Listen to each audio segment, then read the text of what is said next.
Hello, good morning, afternoon. Welcome back, everybody. This is Ian. Thank you for tuning in.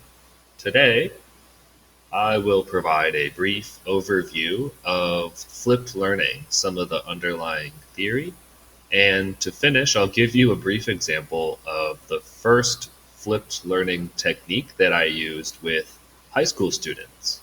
First, a little bit of academic ease here. Flipping the classroom is a pedagogical method to blended learning, in which the typical activities of classroom lectures, followed by homework in traditional teaching procedures, are in reversed order, and often supplemented or integrated with instructional videos.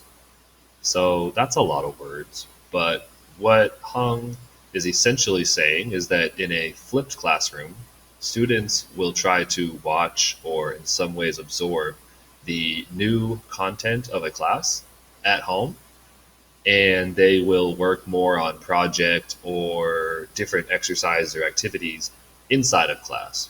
So it's the opposite of what a typical classroom is conducted, in which an instructor lectures the new material during class, and then students work on exercises outside of class as homework. Flipped learning is essentially the opposite. Students absorb new material outside of class, and then they come in with questions or ready to apply the new materials inside of class.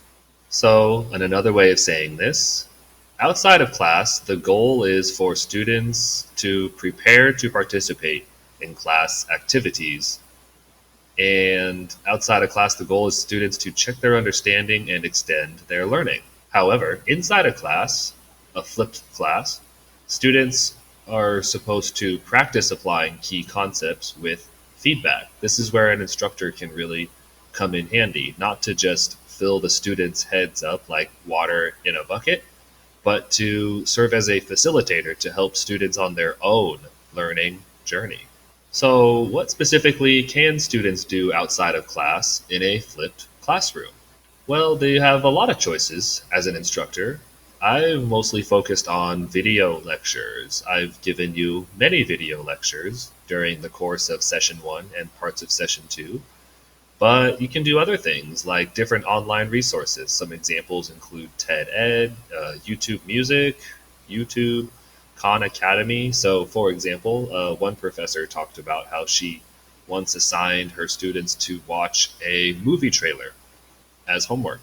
And the students watched the trailer, and then the professor prepared some discussion questions for the students upon arriving to class. Sometimes reading material can serve as a flipped model, but sometimes reading material can be very tedious if it's too lengthy.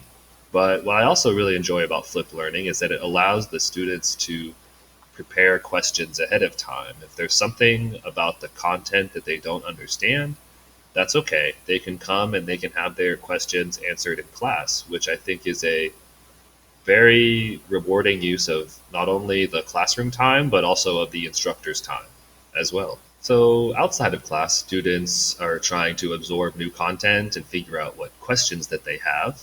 What about in class?